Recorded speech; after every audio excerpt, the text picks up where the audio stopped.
Assalamualaikum warahmatullahi wabarakatuh. Mari kita mulai kuliah hari ini dengan baca basmalah. Semoga apa yang kita pelajari hari ini bermanfaat dan barokah bagi kita semua. Hari ini kita akan mempelajari mengenai sarana dan prasarana. Mengapa sarana dan prasarana kita pelajari? Karena sarana dan prasarana menjadi suatu hal yang esensial bagi perencanaan atau pembangunan wilayah. Mengapa? Karena sarana dan prasarana nantinya yang akan men-trigger atau memicu suatu pembangunan yang ada di suatu wilayah.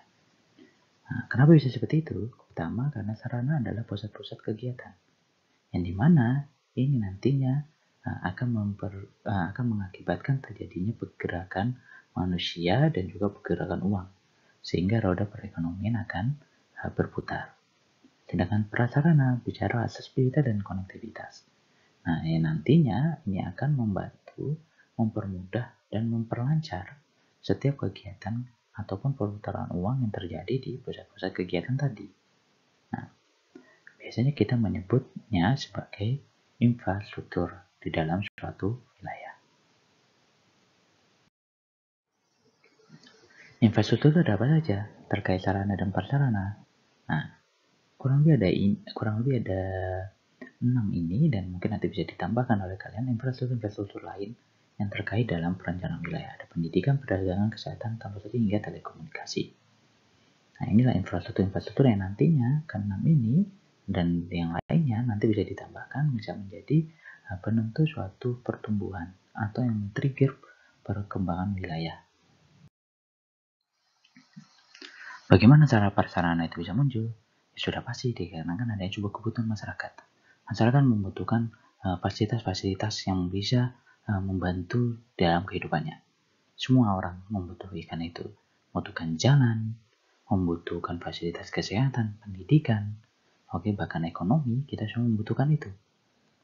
Termasuk fasilitas-fasilitas rekreasi, yang dimana kita saat ini di pandemi ini, nah mungkin nanti selesai pandemi ini kita akan membutuhkan fasilitas-fasilitas rekreasi untuk menghilangkan penat, menghilangkan jenuh. Nah, dari kebutuhan masyarakat itu kemudian muncul yang namanya investasi. Nah, investasi dan penyediaan fasilitas umum.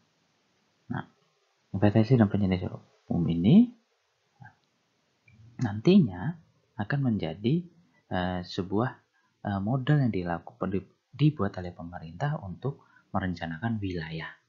Nah, rencana wilayah itu nanti, kemudian akan menjadi diwujudkan dalam bentuk pembangunan.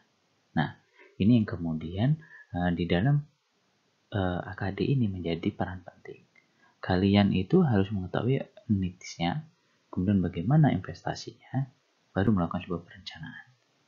Nah, needs-nya itu didapatkan dari permasalahan-permasalahan yang ada di suatu wilayah. Nah, permasalahan-permasalahan itu menunjukkan bahwa ada kebutuhan masyarakat yang tidak terpenuhi, atau adanya penghambat-penghambat yang mengakibatkan beberapa kebutuhan masyarakat tidak dapat terpenuhi. Nah, kalian akan membuat sebuah perencanaan wilayah yang tentunya harus melihat potensi-potensi yang ada di suatu wilayah itu. Nah, di mana potensi dan masalah itu harus kalian dapatkan dari kondisi karakteristik wilayah yang utama dan juga hasil analisis wilayahnya. Nah, nanti setelah itu perencanaan-perencanaan itu yang kalian buat nanti harus bisa diwujudkan di dalam sebuah pembangunan. Nah, jadi perencanaannya nanti harus sesuai. Pembangunan itu dapat berhasil apabila perencanaannya tepat. Perencanaan yang tepat itu didapat dari mana? Perencanaan yang tepat itu didapatkan dari data-data yang valid dan pengolahan-pengolahan yang akurat. Nah, ini. Jadi inilah yang diharapkan dapat kalian wujudkan di dalam kuliah analisis kota dan daerah. Nah, sarana dan prasarana ini tadi, apa sih? Nah, kalau bicara karakteristiknya sudah bisa tadi. Ada yang berapa banyak tadi? Kalian bisa menyebutkan berapa banyak fasilitas pendidikan, kesehatan, fasilitas ekonomi, pasar, terminal, jalannya berapa luas, jalannya berapa panjang, berapa yang termasuk pada jalan nasional, provinsi, dan seterusnya. Itu karakteristik yang bicara kondisi existing yang ada saat ini di suatu wilayah gimana. Atau analisisnya apa sih? Nah, analisisnya yang pertama kebutuhan dan ketersediaan. Oke, bagaimana kebutuhan dan ketersediaannya? Butuh berapa sih? Nah, berarti bicara needs, kebutuhan. Didapat dari mana? Ya sudah pasti dari manusianya. Nanti akan saya jelaskan, ketika penduduknya berapa juta atau berapa ratus ribu, maka butuh berapa banyak sarana prasarana yang harus dibangun. Nah, kemudian yang kedua, tata ruang. Nah, tata ruang ini bicara struktur ruangnya. Bagaimana struktur ruangnya dari suatu wilayah? Bukan hanya pola ruang, bukan hanya pemanfaatan ruangnya. Yang kalau simpelnya itu bicara nantinya penggunaan lahan yang akan diwujudkan oleh tata ruang itu apa? Bukan hanya situ, tapi juga struktur ruangnya gimana agar pola ruang itu akan terwujud. Nah, ini nanti kita akan bahas lebih detail di materi tentang tata ruang. Dan yang terakhir adalah hierarki kota. Nah, sarana dan prasarana itu nanti akan menunjukkan hierarki kotanya. Apakah dia termasuk kota yang sudah maju atau belum, termasuk pada hierarki satu yang berarti dia yang tertinggi, yang paling tinggi secara relatif dibandingkan wilayah sekitarnya, atau dia yang paling rendah. Nanti kita akan lihat, yang akan saya jelaskan. Jadi di materi ini kita akan bicara masalah kebutuhan dan ketersediaan dan juga hierarki kota. Oke, nah kebutuhan dan ketersediaan. Nah, bicara kebutuhan dan ketersediaan, maka kita akan bicara pertama jumlahnya. Jumlah dan sebaran penduduk. Oke, sebelum bicara berapa butuhnya. Nah, dengan begitu kita bisa tahu berapa jumlah dari jumlah penduduk yang ada, kita membutuhkan berapa banyak fasilitas. Dan kemudian mau ditaruh mana fasilitas-fasilitas itu tergantung pada sebaran penduduk. Jangan sampai kita membangun di wilayah yang di hanya satu wilayah saja. Wilayah-wilayah yang lain yang terdapat penduduk yang tidak terjangkau. Nah, itu bicara jangkauan. Kemudian aksesibilitas ini nanti bicara juga nanti jangkauan juga. Kemudian sebaran pemukiman. Nah, nanti dari 3 data ini kita akan bisa membuat namanya kebutuhan, sebaran, dan jangkauan. Berapa banyak yang dibutuhkan, berapa banyak sebarannya berdasarkan sebaran permukiman dan juga sebaran penduduknya, dan juga seberapa luas yang sudah ada sekarang itu juga apakah fasilitas yang ada itu sudah menjangkau semua wilayah atau belum. Nah, ini kebutuhan dan ketersediaan. Ini ada, kalian bisa membaca di SNI nomor 3 1733 2004 tentang tata cara perencanaan lingkungan. Contohnya. Nah, ini contohnya ini menurut SNI tersebut untuk TK. Nah, untuk TK itu maka setiap 1250 jiwa penduduk. Nah, 1250 jiwa penduduk maka harus ada satu TK. Jadi kalau di suatu wilayah ada 5000 penduduk, maka harus ada 4 TK di wilayah itu. Dan lokasinya di mana? Lokasinya adalah satu TK, yaitu hanya radius untuk 500 meter. Oke, radius 500 meter dari titik TK itu. Oke, jadi mungkin hanya cuma berapa RT atau satu RT. Nah, jadi di satu desa kalau ini bisa jadi dia ada banyak. Nah, tapi penempatannya harus sesuai dengan permukiman yang ada di wilayah itu. Nah, itu contohnya untuk TK. Atau SMA. SMA itu bisa sampai 3 kilo radiusnya. 3 kilo untuk radiusnya dengan satu SMA itu muncul apabila ada 4.800 jiwa. Nah, terus ada lokasi yang misalnya di situ tadi ada syarat misalnya kalau TK itu ya tidak boleh nyebrang jalan. Nah, itu misalnya contohnya kalau di SMA tidak selalu di pusat lingkungan tetapi dapat dijangkau oleh kendaraan umum. Jadi tidak harus di tengah-tengah tetapi bisa di yang lebih mendekat dengan fasilitas-fasilitas kendaraan umum misalnya, fasilitas-fasilitas jalan raya. Nah, seperti itu. Ini contohnya. Jika bicara masalah kebutuhan. Jadi kalau kalian ingin mencari kebutuhan, tinggal lihat berapa jumlah penduduknya di suatu wilayah, maka berapa banyak TK yang dibutuhkan, berapa banyak SD yang dibutuhkan, berapa banyak SMP yang dibutuhkan, berapa banyak SMA yang dibutuhkan.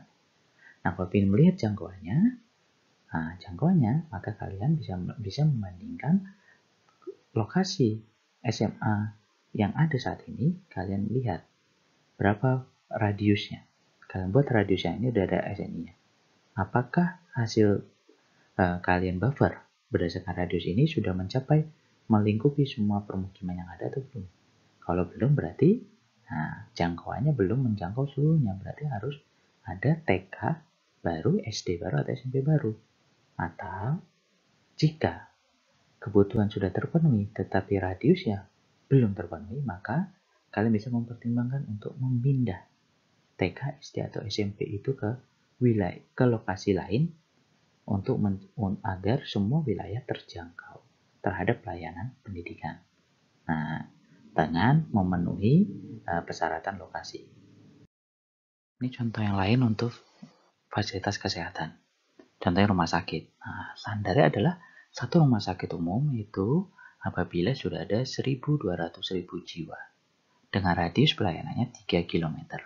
Nah, terus mungkin akan muncul pertanyaan, Pak, kalau misalnya kuotanya itu tidak terpenuhi dan juga radius pencapaian tidak terpenuhi, bagaimana, Pak? Nah, ketika standar kuotanya tidak terpenuhi, misalnya penduduknya misalkan hanya 100.000, berarti hanya butuh 1. Terus kemudian radiusnya tapi tidak mencapai semua wilayah. Maka disinilah peran dari prasarana. Bagaimana aksesibilitas ke rumah sakit umum itu dapat dijangkau oleh semua orang yang ada di wilayah itu. Jadi bagaimana jalannya, akses jalannya harus bagus, akses transportasinya harus bagus. Jadi setiap penduduk, setiap permukiman yang ada di semua wilayah permukiman yang ada di wilayah itu harus terkoneksi dengan jalan raya, yang jalan raya itu nanti akan terkoneksi dengan rumah sakit. Nah, tapi setidaknya jika kalian ingin membuat penelitian tentang kebutuhan sarana prasarana, maka bisa menggunakan SNI sebagai dasar ya, untuk menentukan berapa jumlahnya saja, untuk mengevaluasi apakah jumlahnya sudah cukup atau belum. Nah, kemudian bisa dilanjutkan dengan apakah yang sudah ada itu, misalnya sudah cukup, apakah sudah mencapai pelayanannya untuk seluruh wilayah atau belum. Nah, ini sebagai contoh. Bisa kalian teruskan untuk penelitian-penelitian lainnya di skripsi. Nah, ini sebagai contoh hasil petanya. Nah, ini jadi tadi bicara kebutuhan, tapi kemudian dilanjutkan dengan keterjangkauan, radius pelayanan. Ini SD, ini SMA, dan ini puskesmas. Nah, tapi kalian tidak hanya membandingkan radius itu, peta radius saja, tetapi dibandingkan dengan apa? Pemukiman existing. Jadi kalau bisa kalian menggunakan data sarana prasarana tahun 2020, maka pemukiman juga tahun 2020 sehingga bisa match. Nah, contohnya kalau ini SD, ini hampir semua warna kuning tidak terlihatnya cuma beberapa, tinggal dikit-dikit. Tapi untuk SMA kita lihat, ternyata SMA masih banyak wilayah yang tidak terjangkau. Nah, ini contohnya di Temanggung. Nah, terus apa hasil evaluasinya? Pertama berarti, nih SMA ini masih ngumpul di tengah sini. Gimana kalau SMA ini dipindah? Yang sini dipindah ke sini. Yang ini pindah ke sini misalnya. Ini pindah ke sini. Nah, bisa melakukan memindah SMA-nya atau membuat yang baru misalnya di sini. Di sini. Nah, agar keterjangkauannya SMA-nya melingkupi semua wilayah yang ada di Kabupaten Temanggung. Dengan begitu tidak ada lagi alasan angka buta hurufnya tinggi, tidak lagi alasan tingkat partisipasi sekolahnya rendah, tidak lagi alasan tingkat pendidikannya rendah. Nah, itu contohnya. Atau ini puskesmas. Nah, puskesmas sudah sampai sini nih Pak. Oh, sudah sampai sini, oke. Tapi masih ada wilayah enggak. Nah, apakah ini ada puskesmas pembantu? Nah, ini kan hanya puskesmas. Apakah puskesmas pembantunya ada? Nah, kalian harus dapat datanya. Jadi tidak hanya puskesmas saja, tapi puskesmas pembantu. Nah, jadi untuk melihat apakah semua wilayah sudah terjangkau atau belum. Nah, kalau misalkan puskesmas dan puskesmas pembantunya harus bisa memenuhi semua wilayah, tapi kalau misalnya rumah sakit, ketika rumah sakit misalnya ada di tengah, dan ia yang secara radius hanya sampai sini saja. Nah, dan dadanya lagi, jumlah penduduk yang di Temanggung ternyata tidak mencukupi syarat agar dibangunnya 2 rumah sakit secara standar. Nah, kalau misalnya tidak bisa seperti itu, maka pembangunan rumah sakit itu harus berada di jalan utama yang dimana seluruh penduduk yang ada di seluruh wilayah Temanggung ini mampu mencapai wilayah itu. Nah, itu syarat pentingnya. Nah, ini harus menjadi pemikiran kalian. Itulah perencanaan nantinya. Oke. Nah, selanjutnya kita akan membahas masalah sistem kota. Sistem kota-kota. Nah, sebelum membahas sistem kota-kota itu di dalam analisis sarana dan prasarana, kita akan bicara dulu apa sih sistem kota. Sistem kota adalah sebuah sistem kota yang mendefinisikan hubungan antara kota-kota sebagai sebuah hubungan yang saling interdependensi atau yang saling tergantung antara satu sama yang lain. Sehingga karena saling tergantung satu sama lain, maka ketika terjadi satu perubahan di satu kota atau satu wilayah akan berkonsekuensi terhadap perubahan di kota atau wilayah yang lain yang di dalam satu sistem yang sama. Nah, dengan begitu, jika sistem kota-kota ini dijadikan sebuah dasar bahwa wilayah yang ada di suatu kabupaten, kecamatan, provinsi itu memiliki saling terkait satu sama lain, atau satu negara itu saling terkait satu sama lain. Ketika terjadi perubahan di satu wilayah akan mengakibatkan perubahan yang sama, baik secara drastis maupun secara lambat di kota yang lain. Nah, jadi sistem kota dapat dinilai sebagai jaringan tempat suatu kota yang saling tergantung satu dengan yang lainnya. Nah, ini menurut Barry Brian tahun 1964. Ini sistem kota-kota. Nah, terus apa sih kaitan sistem kota-kota? Nah, kita lanjutkan. Nah, ini sistem kota-kota tadi. Jadi, setiap wilayah itu saling terkait satu sama lain. Oke? Dari level rendah hingga level tinggi. Dari RT RW, RT didukung oleh RW, RW nanti menghubungkan jadi desa, desa nanti ke kecamatan, kecamatan ke kabupaten, kabupaten ke provinsi, provinsi ke nasional, negara. Nah, itu saling terkait satu sama lain. Ketika perubahan itu dimulai dari pusatnya, itu akan berpengaruh ke wilayah sekitarnya. Jika provinsi berubah, maka kabupaten-kabupaten akan mengalami perubahan juga. Atau dari bawah, ketika desa RT itu berubah, RT itu menjadi maju, maka desanya akan jadi maju. Ketika desanya maju, maka kecamatannya maju, dan seterusnya. Itulah hierarki sistem. Ketika terjadi suatu perubahan di satu tempat, akan berpengaruh ke tempat yang lain. Kalau perubahannya positif, maka akan berpengaruh positif ke wilayah yang ada di atasnya atau wilayah yang di bawahnya. Kalau negatif, maka berlaku hal yang sama. Itulah hierarki sistem. Makanya, ketika akan merencanakan suatu wilayah atau melakukan pembangunan suatu wilayah, kita bisa memulainya dari top to down, dari pusat ke daerah atau dari daerah ke pusat. Nah, makanya kita dulu menganut sistem terpusat. Kemudian sekarang menjadi otonomi daerah. Dulu negara kita sudah mencoba semuanya terpusat, dari pusat nanti biar pusatnya berubah, baru kemudian wilayah-wilayah daerah berubah. Ternyata dievaluasi belum berhasil, dimunculkan yang namanya otonomi daerah dengan harapan ketika dari wilayah yang lingkup yang kecil, setiap daerah itu mengalami perubahan yang positif, maka akan mempengaruhi hal yang positif juga bagi negara kita. Nah, terus bagaimana sih kegunaannya? Nah, kegunaannya adalah dengan mengetahui hubungan dari setiap wilayah. Kita bisa mengetahui wilayah mana sih yang menjadi pusat pertumbuhan atau pusat perkembangan di suatu wilayah. Nah, kalau kalian bicaranya adalah kota, maka kecamatan mana yang di dalam kota itu yang paling berpengaruh? Kelurahan mana yang berpengaruh di dalam kota itu terhadap pertumbuhan kota itu? Atau jika kalian adalah kabupaten, maka kalian bisa tahu kecamatan mana sih yang paling berkembang, kecamatan mana sih yang menjadi pusat.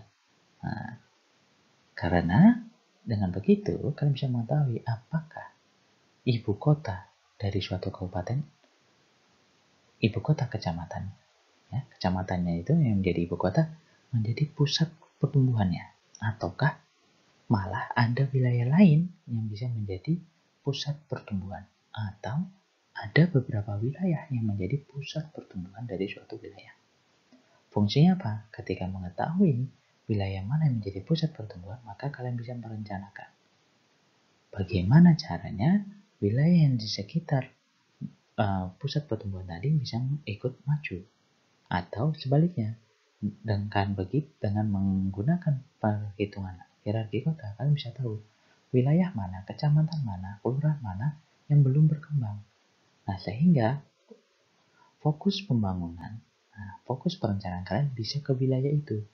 dengan harapan agar wilayah itu nantinya akan bisa tumbuh dan berkembang sama seperti wilayah-wilayah yang lain. Sehingga tidak ada namanya ketimpangan wilayah atau kesenjangan wilayah.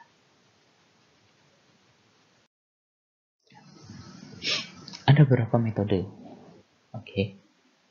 untuk menentukan mana sih wilayah yang paling tinggi, mana wilayah yang paling rendah. Nah, yang pertama adalah metode Kristaller. Metode Kristaller ini wilayah yang paling mudah karena hanya membutuhkan jumlah penduduk.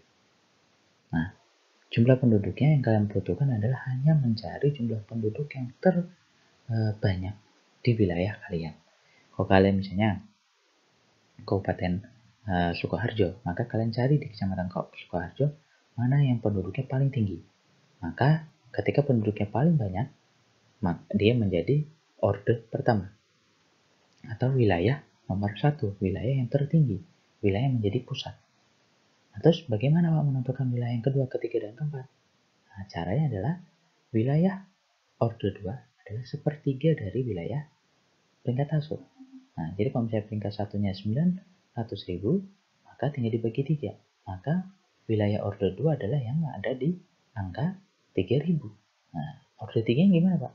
Orde 3-nya 3.000 dibagi 3 lagi, sepertiga dari orde 2. Orde 2-nya tadi 3.000, maka orde 3-nya adalah 1.000, dan seterusnya. Jadi, kalian akan lihat, oh ternyata yang orde 2 itu, yang di 3.000, yang penduduknya 3.000 ke atas, ada berapa sih? Oh, ada 4 wilayah. Nanti yang di atas 1.000 ada berapa? Berarti masuk ke orde 3, dan seterusnya.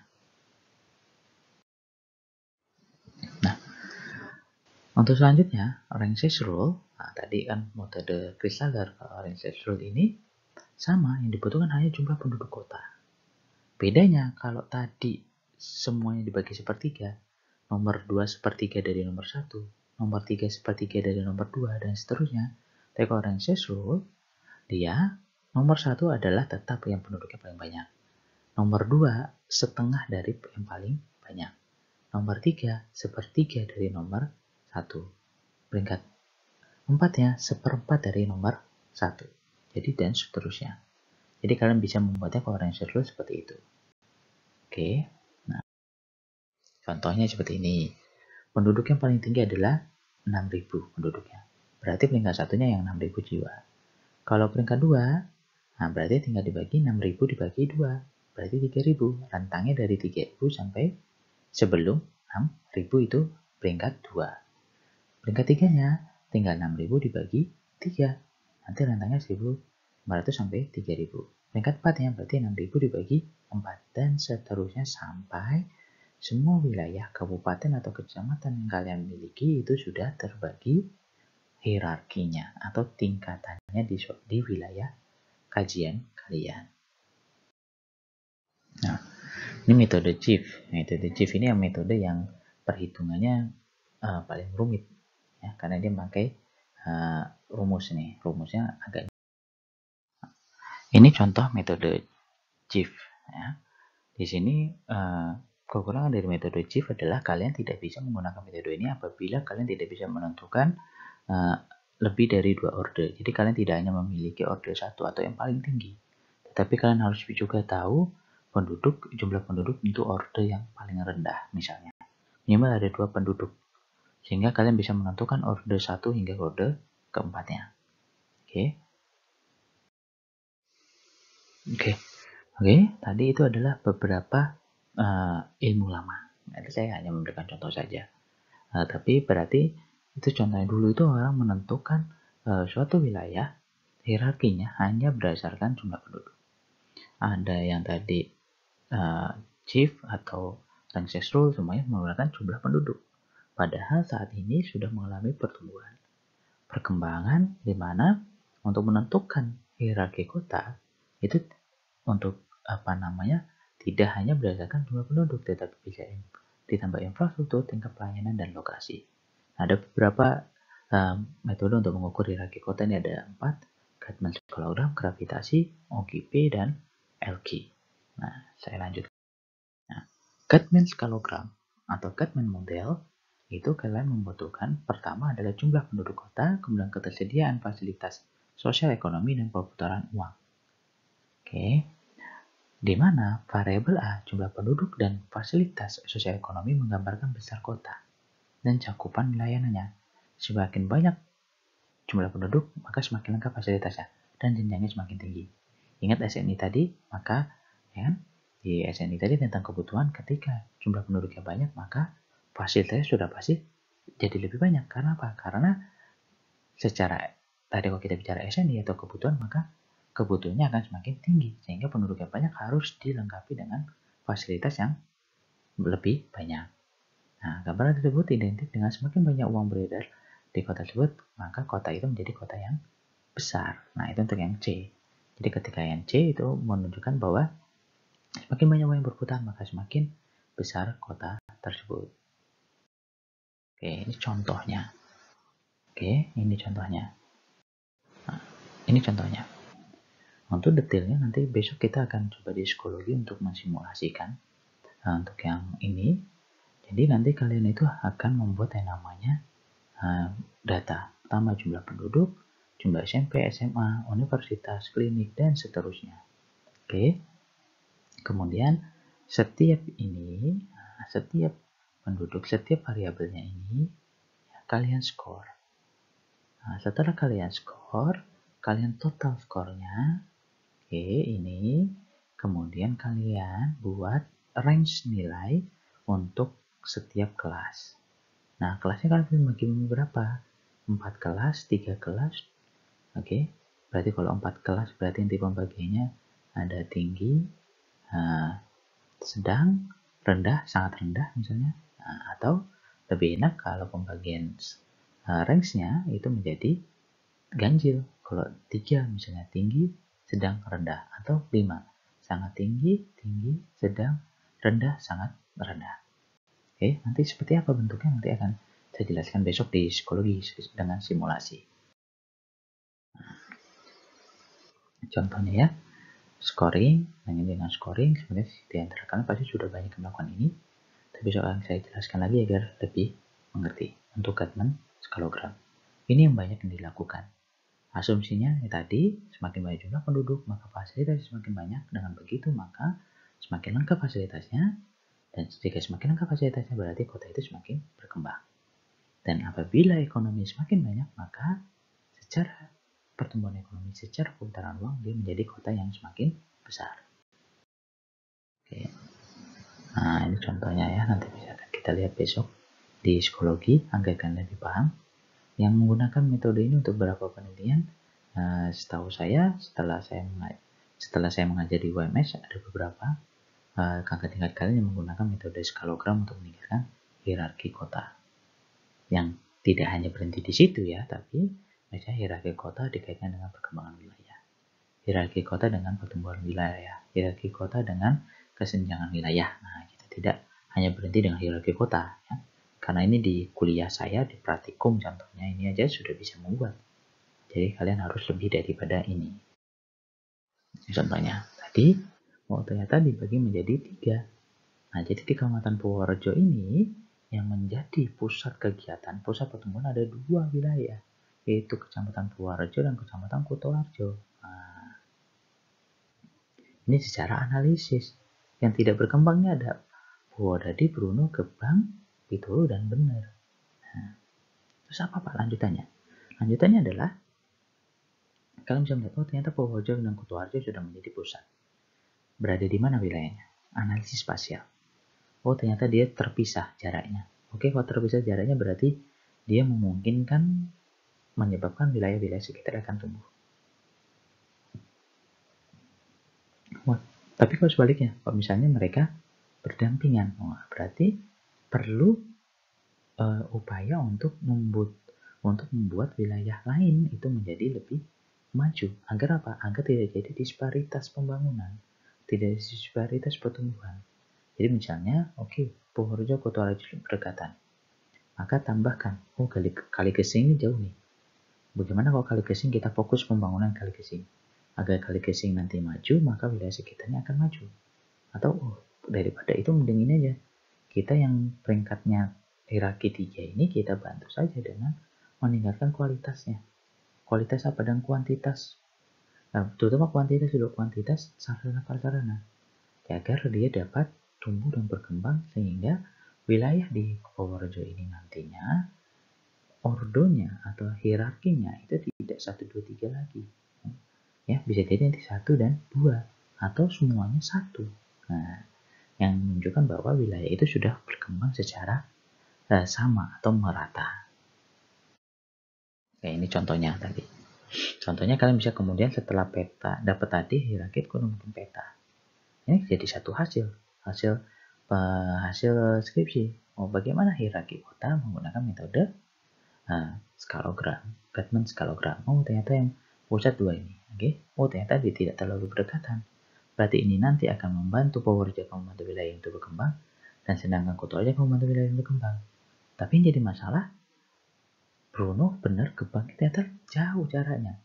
Berarti prioritas pembangunan dari wilayah Purworejo itu bisa membantu meningkatkan fasilitas pembangunan di Bruno ini atau di benar. Seperti itu. Oke, selanjutnya adalah model orientasi geografi pemasaran atau OGP. OGP bukan EGP ya, tapi OGP, orientasi geografi pemasaran. Model ini digunakan untuk mengatur arah pergerakan dari barang dan jasa dalam suatu wilayah dengan melihat pola aliran barang dari simpul produksi dan ke simpul pemasaran. Model itu mengukur pola aliran pertanian yang bisa untuk pertanian ataupun yang lain. Dan menggunakan model ini dukungan data mengenai aliran barang dan orang serta data sejarah yang jelas yang dibutuhkan. Jika berikut kurang, maka analisisnya kurang sempurna. Nah, OGP ini bisa menjadi analisis lanjutan apabila kalian misalnya, karena kalau kalian lihat baca punya kakak tingkat kalian banyak yang membuat peta arah barang, peta area pemasaran, peta sumber barang, dan seterusnya. Jadi bisa kalian lanjutkan dengan OGP, orientasi geografi pemasaran. Gimana sih OGP contohnya? Oke. Ini contoh hasil analisis OGP. Nah, ini terlihat bahwa ada hierarki 1 dan 3. Mengapa 1, 2, 3? Menunjukkan hierarki 1 itu Temanggung. Temanggung ini menjadi akhir dari perjalanan barang dan jasa yang ada di Kabupaten Temanggung. Mengapa bisa seperti itu? Coba lihat, Bejen dia akan bergabung ke Ngadirejo. Tetap akan bergabung ke Candiroto. Tetap ke Candiroto. Bejen ke Ngadirejo. Monoboyo ke Candiroto. Setelah itu Candiroto ini akan mengirimkan barang dan jasa ke Ngadirejo dan juga ke Parakan. Oke, Candiroto ke Ngadirejo tidak berhenti di situ. Ngadirejo ternyata berhubungan dengan Parakan. Nah, Parakan dia langsung berhubungan dengan Temanggung. Nah, Temanggung ini di wilayah Kabupaten Temanggung, dia tidak mengirimkan barang dan jasanya ke wilayah lain yang ada di Kabupaten Temanggung. Tetapi ia berhenti di sini, kemudian ia jual ke wilayah lain, ke Wonosobo, ke Magelang, ke Jogja, ke Semarang, dan seterusnya. Nah, sehingga ia menjadi hierarki 1 di dalam pemasaran barang secara geografis di Kabupaten Temanggung. Nah, jadi berarti menunjukkan bahwa semua wilayah itu nanti akan terpusat di Temanggung. Dengan begitu, kalau kalian ingin melakukan investasi, kalian ingin melihat barang-barang yang lengkap yang ada di Kabupaten Temanggung, secara umum dapat ditemui di Kecamatan Temanggungnya. Nah, kurang lebih seperti itu. Karena semua barangnya nanti akan terkumpul di Kabupaten, di Kecamatan Temanggung. Nah, ini contoh dari analisis OGP. Selanjutnya model gravitasi. Model ini digunakan untuk mengukur keterkaitan antar simpul dari suatu wilayah. Katanya itu diberdasarkan variabel jumlah penduduk dan jarak antar simpul. Oke, jadi variabelnya adalah jumlah penduduk dan jarak dari suatu wilayah dengan wilayah yang lain. Ini tadi ya, model gravitasi. Model gravitasi hanya membandingkan antara jarak 1 dengan jarak 2. Oke, jaraknya kemudian dibagi dengan berapa populasinya. Boleh juga berapa ekonominya, nilai PDRB-nya. Dimana ketika, kita pakai rumus aslinya saja, ketika jaraknya, angkanya dari titik A ke titik B, itu nilainya lebih kecil dibandingkan B ke C, maka menunjukkan B itu lebih terikat dengan C. Ya, hubungannya dibandingkan dengan A.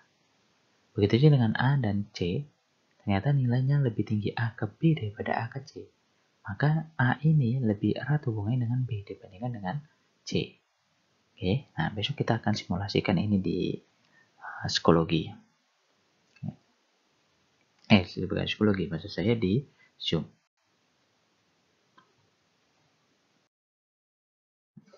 Selanjutnya LQ ya. Kalau LQ ini sudah banyak yang tahu pastinya. LQ bicara sektor unggulan, sektor basis. Mana yang daerah yang basis, mana yang non basis. Ketika angkanya lebih dari satu basis, kurang dari satu non basis. Bagaimana ngitungnya? Ya berarti kalian harus membutuhkan kalau kalian kabupaten ataupun kota, maka kalian butuh yang namanya data provinsi. Karena kalau kalian ada yang mengambil Jawa Timur, berarti kalian butuh data Jawa Timur. PDRB tiap sektor di Jawa Timur di tahun yang sama. Oke, kalau yang ngambil Jawa Tengah, maka kalian butuh PDRB per sektor dari Provinsi Jawa Tengah. Nanti hasilnya kalau lebih dari satu berarti basis, kurang dari satu berarti non basis.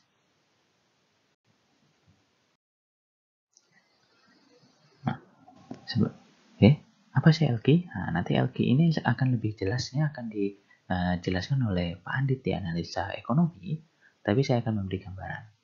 Ya, memang ini tidak terkait dengan sarana prasarana, tetapi bisa kita bisa gunakan ini sebagai penentuan perencanaan pembangunan apa sih yang akan kita lakukan. Nah, contohnya di Kabupaten Temanggung. Ternyata Kabupaten Temanggung itu pertanian kehutanan perikanannya menjadi sektor basis dan masih memiliki nilai tertinggi dibandingkan sektor yang lain. Maka secara sarana prasarana bagaimana Pak Bupati itu menyiapkan fasilitas-fasilitas sarana dan prasarana untuk mendukung ini khusus untuk pertanian, kehutanan dan perikanan. Contohnya misalnya aksesibilitas jalan ke semua wilayah sangat baik sehingga distribusi hasil panen dapat lebih mudah.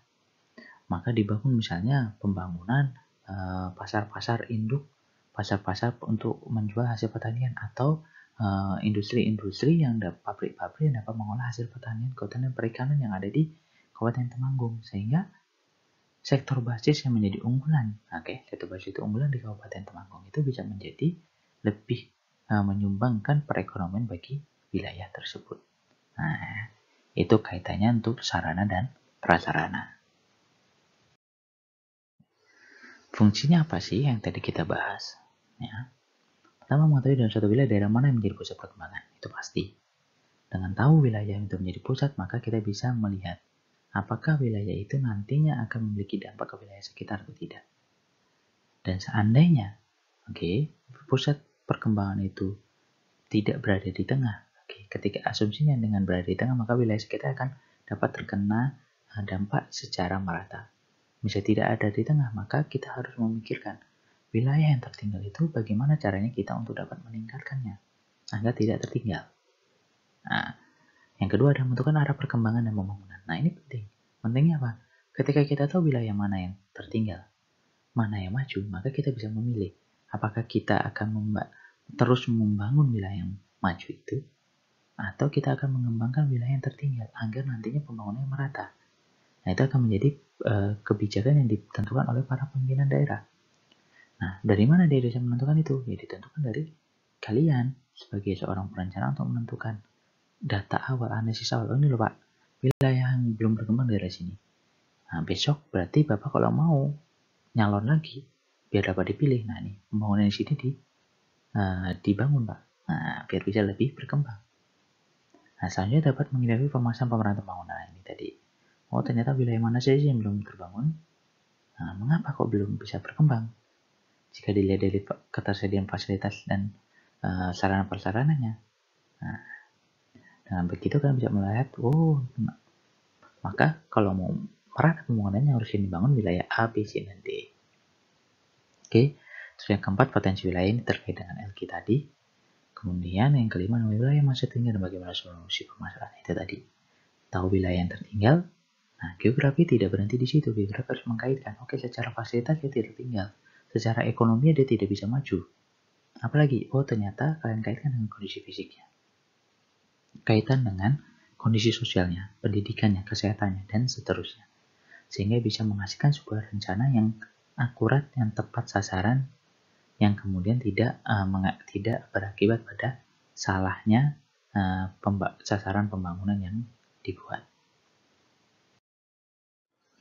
Nah, ini contohnya, ini contoh yang kabupaten ini tadi. Oh, ternyata di Kabupaten Pekalongan ini seperti ini. Oh, prosesnya seperti ini. Dari wilayah-wilayah sekitar ke sini, kemudian ke tengah, baru ke wilayah ini. Oke, pusatnya mana berarti ini? Pusatnya berarti yang ini. Nah, yang menjadi akhir dari siklus ini. Nah, ini contohnya. Oke, ini contohnya untuk Kabupaten Temanggung tadi ya. Kota, hierarki kotanya ternyata yang paling tinggi, hierarki satunya Temanggung dan Parakan. Yang lainnya hierarki 2 dan hierarki 3. Itu saja materi dari saya, kurang lebihnya saya mohon maaf. Besok akan kita coba jelaskan di Zoom untuk lebih detailnya. Kurang lebihnya saya akhiri sampai sini. Apabila ada pertanyaan silahkan tanyakan nanti di psikologi, bisa langsung ditanyakan ketika Zoom besok atau di ruangan saya langsung boleh. Via WA atau email pun saya izinkan. Demikian materi dari saya akhiri. Assalamualaikum warahmatullahi wabarakatuh.